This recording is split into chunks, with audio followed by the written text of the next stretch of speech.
प्यारे बच्चों नमस्कार। आज के पाठ्यक्रम में हिंदी के गद्य खंड चलते हैं आरोह किताब का। और इसमें प्रेमचंद को कौन नहीं जानता है। प्रेमचंद उपन्यास सम्राट थे हिंदी साहित्य जगत का।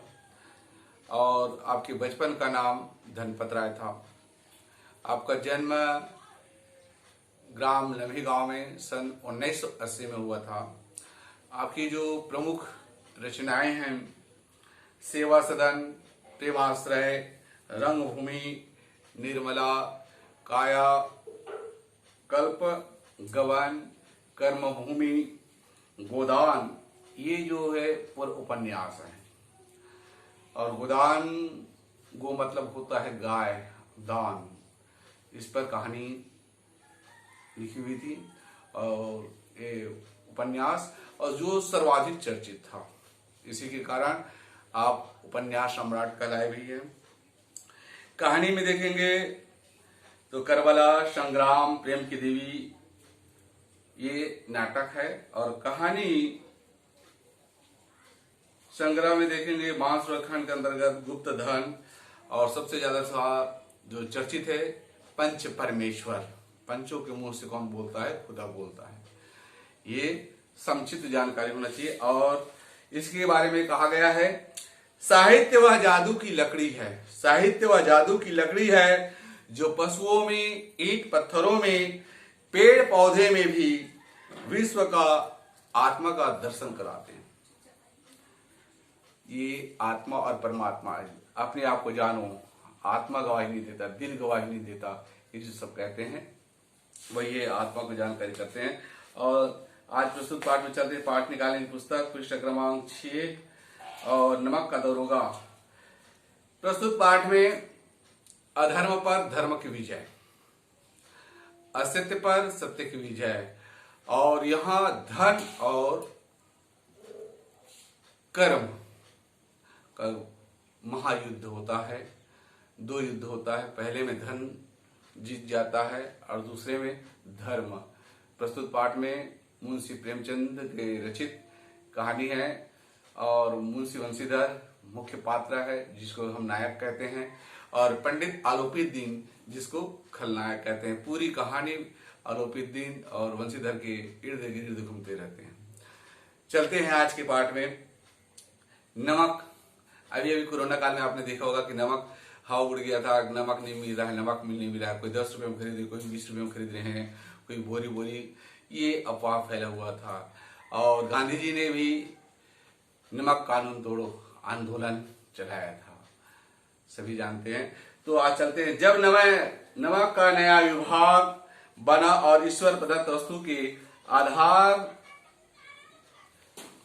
पुनः सुनेंगे। जब नमक का नया विभाग बना और ईश्वर प्रदत्त वस्तुओं के व्यवहार करने का निषेध हो गया, यानी नमक कोई खरीद नहीं सकते, इस पर मना किया गया था। तो लोग क्या करें, जब नहीं मिलना चाहिए, अभी देखो कोरोना काल में जब लॉकडाउन हो जाता है, सामान नहीं मिलता है तो रेट भी ज्यादा हो जाता है उचित दामों पर। इसको कहते हैं काला बाजारी। सामान रहते हैं और रहते हुए भी नहीं देते हैं और जानते हैं एक समय निकल जाने पर उसकी वस्तु का मूल्य दुगुना हो जाता है। इसको कहते हैं काला बाजारी, ज्यादा मुनाफा हो जाता है। और हमारे यहाँ जो अभी चल रहा है ना कि लॉकडाउन हो गया तो सामान नहीं मिल रहा है, छुप छुप कर बेच रहे हैं। इससे क्या होता है? भ्रष्टाचार बढ़ता है। इससे क्या होता है? भ्रष्टाचार बढ़ता है। तो जब नमक कानून तोड़ो, नमक मिलना बंद हो गया था तो उसको चोरी छिपे बेचते थे, जिसको कहते हैं काला बाजारी बेचते थे। और चोरी छिपे इसका व्यापार करने लगे। अनेक प्रकार के छल प्रपंचों का सूत्रपात हुआ। सूत्रपात हुआ मतलब जन्म हुआ, शुरुआत हुआ। कोई घूस से काम निकालता था, रिश्वत, घूस मतलब होता है रिश्वत निकालता था। कोई चालाकी से अधिकारियों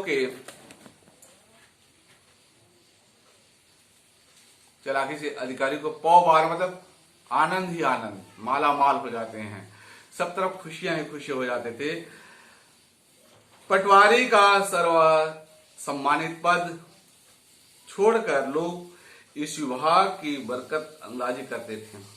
पटवारी जो है, पटवारी काम क्या है? खेतों का नापजोक करना है, और उसके बगैर कुछ काम नहीं होता है। और जो लिख दिए नक्शा खसरा, जो गांव का जो खेत खार है आपका कहाँ पर है, वो जमीन का टुकड़ा कौन कितने भाग में बांटा गया, सब चीज पटवारी के हाथों में रहते हैं। और पटवारी लोगों का तो जानते हो भी, उसमें कोई सील मोहर नहीं रहता, बिल्कुल राष्ट्रपति की तरह उसमें हस्ताक्षर करते, बस हो जाता काम। ये है तो पटवारीगिरी का सर्वसम्मानित पद छोड़ करके लोग इस विभाग की बरकतंदाजी करते हैं। किस विभाग में? दरोगा अर्थात पुलिस, जिसको हवलदार कहते हैं ना। इस दरोगा पद के लिए तो वकीलों का जी ललचाता है। वकील जो है वकालत करते हैं, कानून वकील कैसे बनते हैं? स्नातकोत्तर के बाद लॉ कॉलेज होता है, जिसको कहते हैं कानून विधि, लॉ, बैचलर ऑफ लॉ कहते हैं, पढ़ते उसमें वकालत करते हैं। और ये एक दूसरे को लड़वाले काम करते हैं। और आप किसी फिल्म में देखा होगा, क्या याद नहीं आ रहा है, वकील लोग सब जानते हैं क्या सत्य है क्या असत्य है, पर भी गुनाहगारों को बचाने का प्रयास करते हैं। तो ये क्या है? ज्ञान का सदुपयोग नहीं हो रहा है। वो धन के लालच में भी गुनाहगारों को बचा लेते हैं। और आज देख रहे हैं, क्योंकि ये कलयुग है, कलयुग केवल नाम आधारा। रामचरितमानस में कलयुग में तो बहुत सारे पापों प्रपंच होते हैं। सबसे ज्यादा खतरनाक जो 4 युग है, सतयुग, द्वापर, त्रेता, कलयुग। कलयुग में पापाचार सबसे ज्यादा होगा। और इसमें सिर्फ भगवान का नाम कीर्तन संकीर्तन ही आपको भवसागर से तार देगा। ये ऐसा संतों की वाणी है। और आगे चलते हैं। इसके दरोगा पद के लिए तो वकीलों का भी जी ललचाता था। यह वह समय था जब अंग्रेजी शिक्षा और ईसाई मत के लोग एक ही वस्तु समझते थे, फारसी का प्राबल्य, मतलब प्रबलता हो गया है। और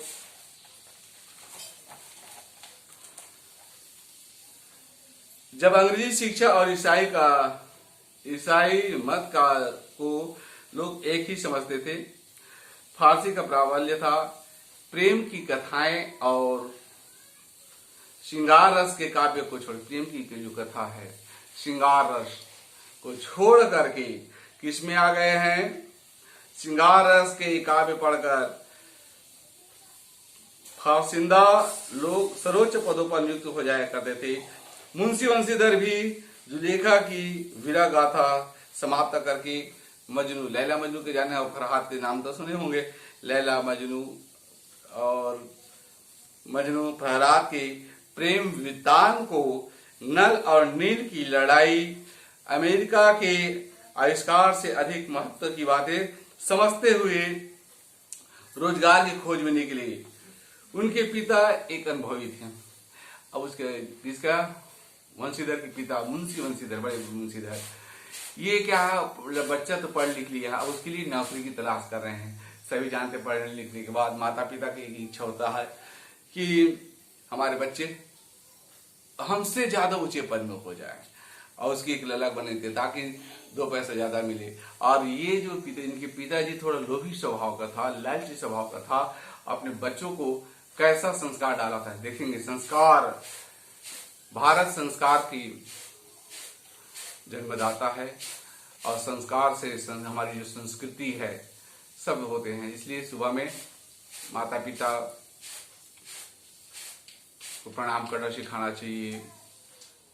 रामचरितमानस में जी का प्रातः काल उठ के रघुनाथा मातु पितु गुरु नवाहि माता। बच्चों में ही अच्छे संस्कार डालोगे तो भविष्य में आपका काम करेगा। और संस्कार विहीन तो पशु के समान है। शाम न विद्या तपो न दानम ज्ञानम न शीलम न गुणो न धर्म ते मृत्यु लोके भूय भार भूता मनुष्य रूपेण मृगा संतति। संस्कार कोई दुकान में नहीं मिलेगा बेटा, ये चलो जाओ कि दुकान में 1 किलो संस्कार दे दो, नहीं मिलने वाला है। संस्कार बताया जाता है। संस्कार मतलब अच्छी तरह से शिक्षा देना होना, लोगों के बीच में आप बैठने उठने के लायक बन सके। तो ये जो मुखिया मुख सो चाहिए, खान पान कोई पाले पोषे शकलिंग तुलसी से दिवे, परिवार के मुखिया का कर्तव्य बनता है कि किस प्रकार से उसको संस्कार डालें, शिक्षा डालें। और आजकल के हमारे बच्चे तो देखे हैं, सुबह उठते ही मोबाइल पकड़ रहते हैं, दिन भर क्या पबजी खेलते रहते हैं, लूडो खेलते रहते हैं। क्या इससे आपको फायदा होगा बेटा? आज आपको अच्छा लग रहा है कि हम जो कर रहे हैं हम खुश हैं, ये आपको रुला देगा। आप जब पढ़ाई करोगे, ज्ञान होगा तो आपको ऊंचे पद मिलेगा, मान सम्मान उस समय ज्यादा मिलेगा। इसलिए पढ़ाई को विशेष ध्यान देंगे। और आज शिक्षा के क्षेत्र में देख रहे हैं तो वीडियो के माध्यम से आपको पढ़ाया जा रहा है। हमारे कई बच्चे ऐसे हैं कि वीडियो को चालू कर देते हैं, 1-2 मिनट देखते हैं ताकि उपस्थिति हो जाए। पूरी पाठ को पूरी तरह से ध्यान देंगे। और आपको सितंबर माह में परीक्षा होना है, इसको भी ध्यान देखना। त्रैमासिक परीक्षा 10वीं और 12वीं की प्रारंभ हो गई है। टाइम टेबल आपके पास 1-2 दिन में पहुंच जाएंगे और 1 सितंबर से प्रारंभ हो जाएगी। वस्तुनिष्ठ प्रश्न होंगे 50 अंकों का। 11वीं वालों के भी सूचना आती है, आपको खबर कर दिया जाएगा। तो मेरे कहने का मतलब यह है कि हम संस्कारवान बनाएं। गोधन गज धन वाजी धन और रतन सभी खान, जब आवे संतोष धन सब धन धूरी समान। प्रस्तुत पाठ में इसके वंशीधर के पिताजी धन का लोभी है, धन का लालची है। अरे आपका पेमेंट कितना भी हो, लेकिन ऊपर से आए, ऊपरी आय, बाहर के आय जिसको झटका कहते हैं, वो पैसा नहीं आया तो कोई मतलब नहीं है। इस तरह से विचारधारा है, अपने बच्चों पर डाला गया गलत प्रभाव। लेकिन क्या उत्तम प्रकृति का करी सकत कुसंग, चंदन विष व्यापे नहीं लपटे रहे भुजंग। जिसका स्वभाव स्वाभाविक रूप से अच्छा हो तो उसका कुसंगत का कोई प्रभाव नहीं पड़ता है। प्रस्तुत पाठ में इसको देखने को मिलेगा। तो चलते हैं, उनके पिताजी है कैसी नौकरी चाह रहे थे उसको देख रहे हैं और रोजगार की खोज में निकले। उनके पिता एक अनुभवी पुरुष थे। समझने लगा, क्या लगा उसका विचार देखो, घर की दुर्दशा देख रहे हो। सभी बच्चे को कहते हैं, सभी बच्चे देख रहे हैं कि उसकी घर की दुर्दशा कैसी है। और जो जानते बेटा, जिसने गरीबी देखा है, गरीबी का अनुभव किया है, पैसा कैसे आता है, अपने बच्चों के मुंह में 2 निवाले डालना है, किस प्रकार से लाना है, ये विचार था। आज तो भारत, पहले कहते थे छत्तीसगढ़ गरीब राज्य है, और आज देखते हैं छत्तीसगढ़ गरीब राज्य होते हुए भी यहाँ के लोग अमीर लोग बसते हैं। और आज देख रहे हैं तुलनात्मक करते हैं, वो उनके पास गाड़ी थे हम भी गाड़ी खरीदेंगे, वो कार में जाता था हम भी कार में जाएंगे। ये कंपटीशन का जमाना है। भले कुछ भी हो, माता पिता कुछ भी हो जाए, माता पिता का दूध दर्द, बहुत गरीबी झेले बेटा। इस कारण से पिताजी चाहते हैं कि अब गरीबी का दिन दूर हो जाए, हमारे बच्चे पढ़ लिख लिए तो अच्छा, भले 5,000 का नौकरी, लेकिन ऊपरी आय अलग से होना, झटका ज्यादा मिलना चाहिए ताकि उसे झटका से कार्य, घर का पालन पोषण हो।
दिया जाता है। जय हिंद।